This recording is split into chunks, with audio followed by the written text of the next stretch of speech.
Good. How are you? I'm good. So my name is Michael Anderson. I'm a PA student taking care of you at St. John's University. So we're just going to run you through a few things. Just a general survey, check your hair, check your blood pressure, just some normal things, and get you going. Okay. Okay. So the first thing we're going to do, we're just going to do a general survey. So looking good today. How are you feeling? I'm well. Yeah, feeling well. Okay. Do you know where you are right now? I'm in a primary care office. Perfect. Yeah. Do you know the date? 17th of October. That's what it is. Yeah. Do you know the current president? Joe Biden. Right on. And your name? Of course. Perfect. All right. What's your last name? Great. All right. I always like to confirm because I want to make sure I'm with the right patient. All right. Absolutely. All right. So we'll go ahead and move on. So my patient obviously is alert, wake-oriented times 3, no apparent distress. He's feeling pretty good. Well developed, good nutrition. Appears. What's your age? I have your chart. 24. Okay. Appears stated age. Normal gait and motor activity. Of course, it's walked in here. Good hygiene. No apparent bad breath. No body odors. So we're gonna go ahead and move on to vitals here and get his blood pressure. All right. So we're just going to go line over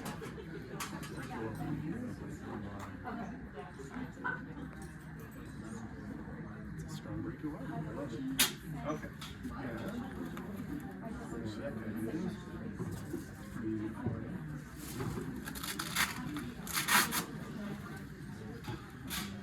I'm just going to move your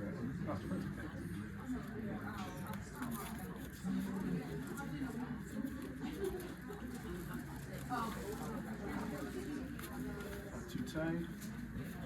No. Perfect. All right.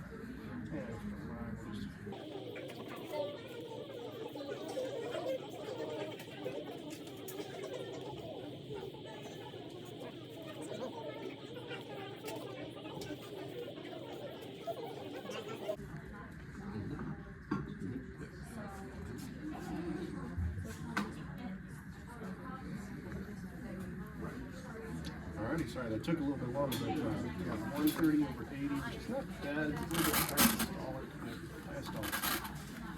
Fine.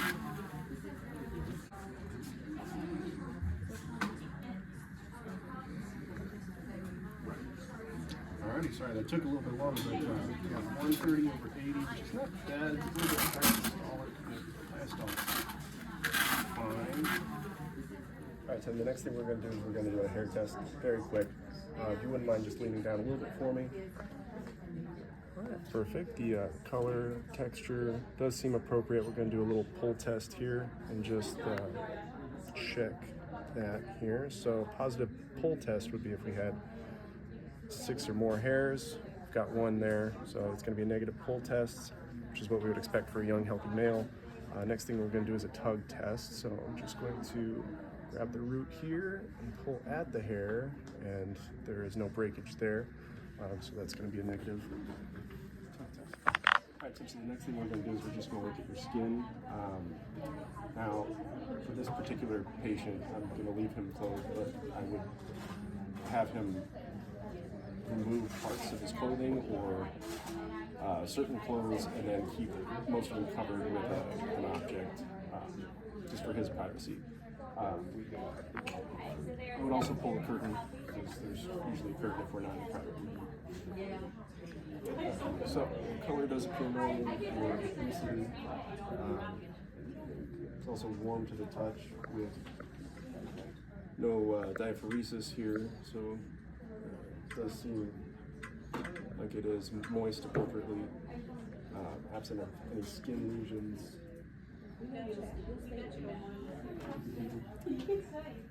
So we're going to go ahead and just check the turgor here.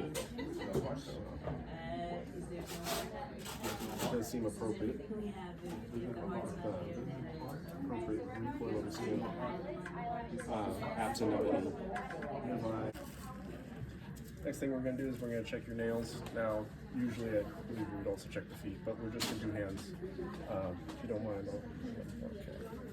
All right, so all nails do seem within normal limits. Cuticles are okay. There's no exudates here. Looks like the nails are a little bit long. Cuticles, normal color, fine vascular integrity. Pigmentation is fine, length, symmetry, surface changes, ridging. It's negative for any growths, warts, cysts, tumors. Nail plate seems within normal limits. Would you mind putting your two front fingers together like this?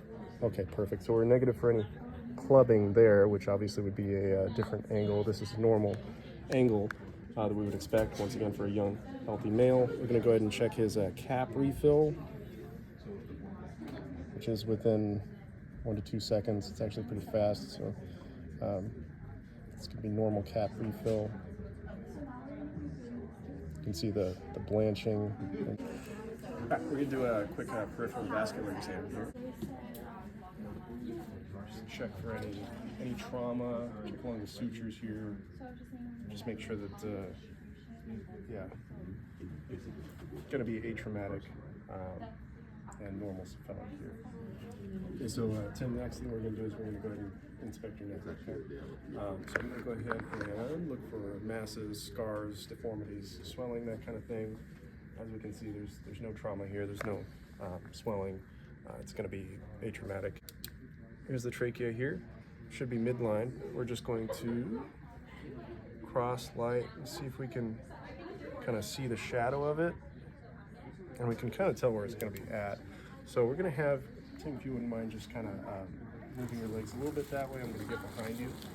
I'm just going to find your cricoid cartilage. Okay. So here's your cricoid cartilage. Kind of tells me where the thyroid should be, and the thyroid should be closer down here,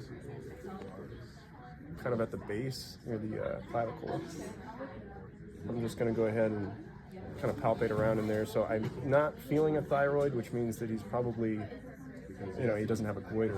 Next thing I'm going to do is I'm going to just try and get a better idea of this. He's got some water right here. I'm just going to have him swallow the water and see if I can kind of see that thyroid as it goes down. You can kind of get an idea of where it's. Excuse me. So we can tell, obviously, the trachea is not displaced. We were able to also see the trachea during this exercise.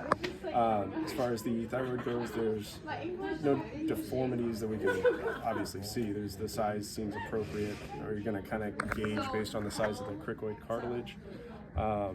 Tenderness and consistency, we tried to palpate the thyroid, but we're negative on actually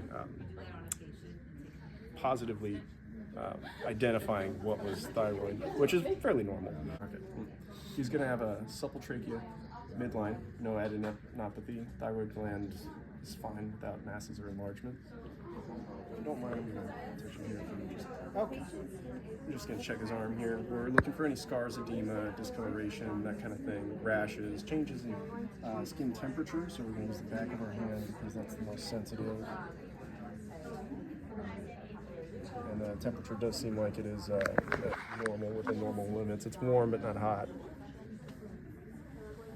As expected, our patient is a young, healthy man. I'm going to go ahead and check his pulses. So if you wouldn't mind flipping your arm. Now your thumbs. Excuse me. Go. Okay, so we got the radial and the ulnar. And we're just going to go ahead and check the brachial. We did do the brachial earlier. Not too bad. And he's got 2+ pulses, which is normal pulse. We're going to go ahead and check his nodes here. If you mind lifting your arm. Okay, so here's the central node here. Of course, I'm not palpating anything. It's not palpable, so there's no infection there. We're going to go ahead and try his epitrochlear node. Okay, and if those were enlarged, or if I couldn't move them, if they were rock hard, obviously we've got a problem. Rock hard nodes would indicate cancer. It doesn't look like that's the case here. So, next thing we're going to do is the Allen test, which is just to check that both the arteries here are acting as they should. So, what we're going to do is we're going to pinch both, and we're going to have him kind of pump his hand. So I'm pinching both now. Would you mind kind of just pumping that hand? Open and close. Open. Okay, and see how it's lost some of its color, and now we're just going to release.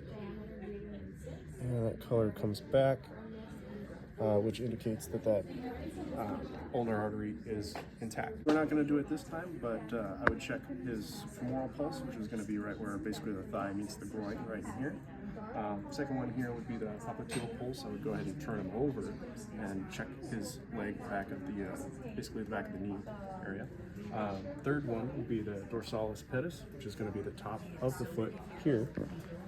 Then we would go ahead and check the posterior tibia, which is along the malleolus, right here on the side of the foot.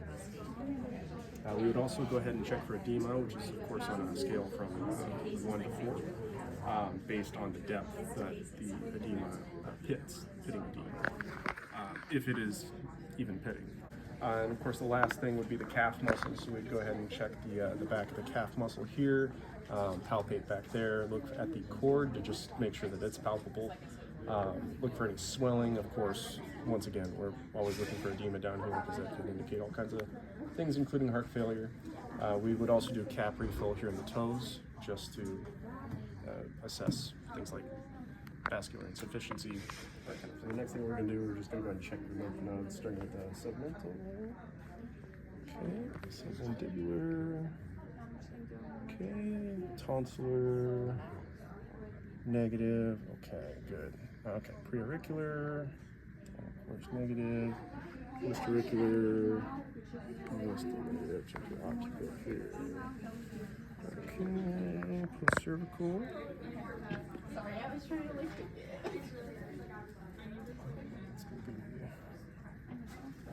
This is your posterior cervical, this is anterior cervical, excuse me.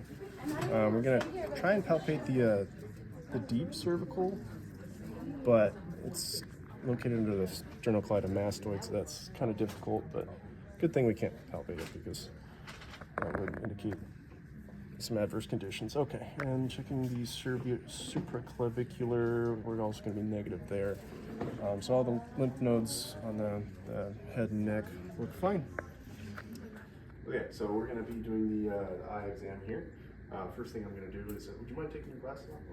Yeah, absolutely. Perfect. Okay, I'm just going to do a quick visual exam, and everything seems okay. So there's no disturbance in any of the lashes. There's no alopecia or any problems with the cornea. No injection. So you can go ahead and put your glasses back on. We're just going to do a quick visual acuity before anything else. Okay. So, about 6 feet away. Would you mind reading that last line for me? Absolutely. LT of pH. Perfect. And would you mind covering your left eye? You can do it over the glasses.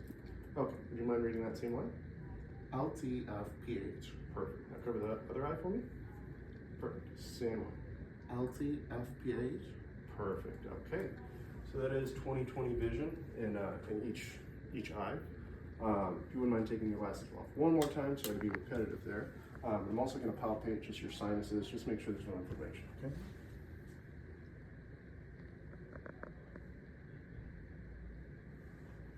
Okay. So there is no inflammation, just checking for things like sinusitis. Excuse me. Next thing we're going to do is we're going to go ahead and check the visual field. So if you wouldn't mind, just go ahead and stay looking right at me and tell me when you see movement out of the sides, okay? Mm-hmm. I see it. Okay. I see it. Okay. I see it. Yes. Okay. All right. Well, visual fields are within normal limits. Okay. So the next thing we're going to do is we're going to check the pupillary reflex.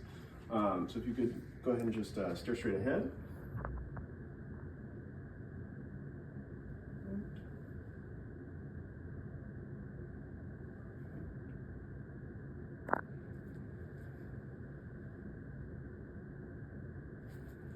Perfect. And so we're just checking the pupillary reflex and checking to make sure the consensual reflexes are intact, and they are, with as you would expect with a normal healthy patient. We're going to go ahead and move on to the fundoscopic exam.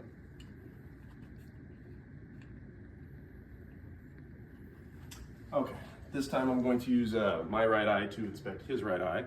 If you wouldn't mind just staring straight at me. Perfect. And left eye for his left eye. Ideally, this would be in a dark room, which we do not have access to. But I would say his optic disc was absent of cupping. There does not appear to be any nicking of the arteries. Okay, so we're going to go ahead and just check, make sure your nerves are intact. Okay, so if you wouldn't mind looking at my hand here and just keep your head still and follow that. Okay. Okay. All right. Perfect. Okay, so extraocular movements are intact, which would be cranial nerves 3, 4, and 6. And we're going to do the fundoscopic exam. So we do have the consensual response in each eye. They are reacting to light appropriately. We're going to do our little fundoscopic exam here.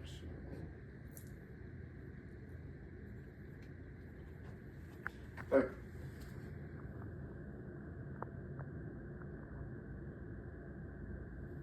Just go ahead and steer straight ahead. Perfect. Now, so normally we do this in a dark room, but since this is a mock exam, we don't really have that luxury. So, what I would say, had I observed his optic disc, is his optic disc is absent of cupping. There's no injection in either eye. Cornea does seem appropriate with no obvious ulceration. And the last thing was the pupils were equal, round, and reactive to light accommodation. So we're going to go ahead and move on to the ear exam. The first thing we're going to do is inspection, of course. So I'm going to inspect your right ear here. Make sure it's absent of any redness or any discharge. And then left ear. Perfect. Okay, so ears do appear normal. They are absent of any discharge or apparent otitis media. Next thing I'm going to do is I'm going to go ahead and just tug on your ears, palpate, and you tell me if there's any pain. Okay, so no apparent problems with the palpation. Okay, following inspection is palpation, so I'm just going to go ahead and check and make sure there's no abnormalities with your right ear, and then the same thing with your left ear. Perfect. Then we're just going to do a quick tug test here on the bottom and on the top. And you tell me, of course, if there's any pain. Negative pain. No pain. No pain. No apparent tenderness. Now we're going to move on to the Weber test. You'll go ahead and tell me if you can hear this louder in one ear than the other. Okay.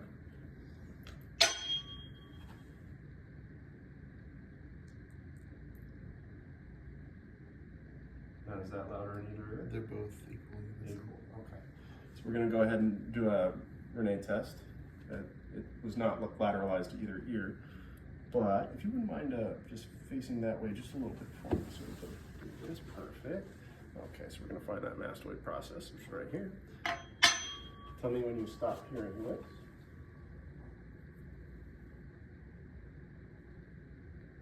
So. Okay. Can you still hear it? Mm-hmm. Okay. Perfect. So that would be a negative Renee test. And of course, we would do the same in the other ear. So the next thing we're going to do is we're going to go ahead and check the tympanic membrane for otitis media. I'm going to start with the right ear.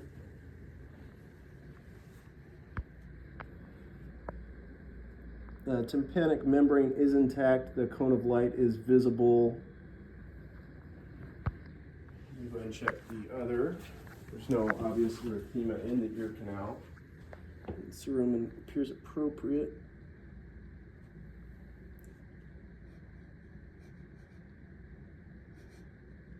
Cone of light is visible.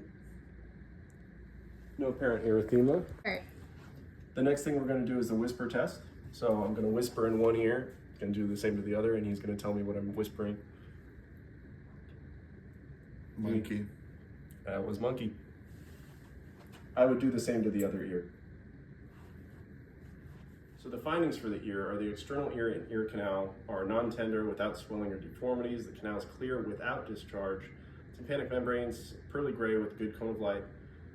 No erythema or effusions. Auditory acuity intact to whispering voice. So the eyelids are normal in appearance without swelling, scaling, or lesion. Visual acuity was 20/20 OD, OS, and OU, which means OD being the right eye, OS being the left eye, OU being both eyes. He does have obviously corrective lenses, which were used during the exam. Conjunctiva appeared within normal limits. Sclera is white. No icterus, injection, or exudates. Extraocular motions were intact. And okay, so the next thing we're going to look at is your nose here. So we're going to just go ahead and check for asymmetry. It is a symmetrical nose, and it's absent of any deformities or macules. There's a very small comedome on the right-hand side near the nair. We're going to go ahead and check the sinuses as well. So if you wouldn't mind removing your glasses, we're just going to quickly palpate.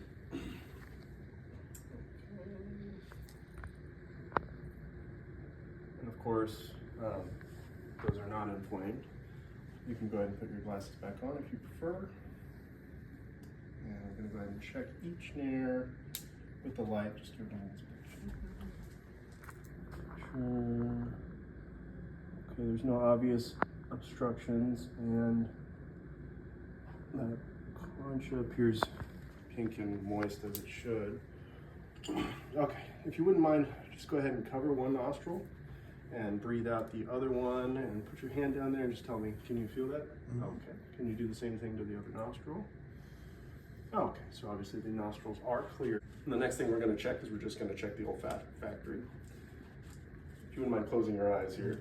All right, hopefully you didn't see it. All right, can you tell me what that smell is? Gum. What kind of gum? Mint. Mint gum. That is correct. This is actually for me. Good. Okay, so as mentioned, nasal mucosa is pink and moist. The nasal septum is midline. The nairs are patent bilaterally, and olfactory acuity is intact bilaterally. Mm-hmm. The next exam we're going to do is a throat exam. If you wouldn't mind, say ah for me. Perfect. And normally I would have a tongue depressor, but we don't have one of those here. So I'm looking for any lesions. I'm inspecting the glands. I'm looking at the teeth for dental caries. He is absent of any erythema. Would you mind sticking your tongue out for me? Okay, so the tonsils are absent of any kind of purulence or white spots. Okay, would you mind lifting your tongue? Okay, perfect. The glands, ducts seem intact. It's important to note that the mucous membranes are intact. They're appropriately moist. The oral mucosa is pink and with good dentition. Tongue is midline without lesions or fasciculations. No buccal or gingival nodules or lesions are noted. The pharynx is normal in appearance without tonsillar hypertrophy, edema, or exudates, as mentioned during the exam.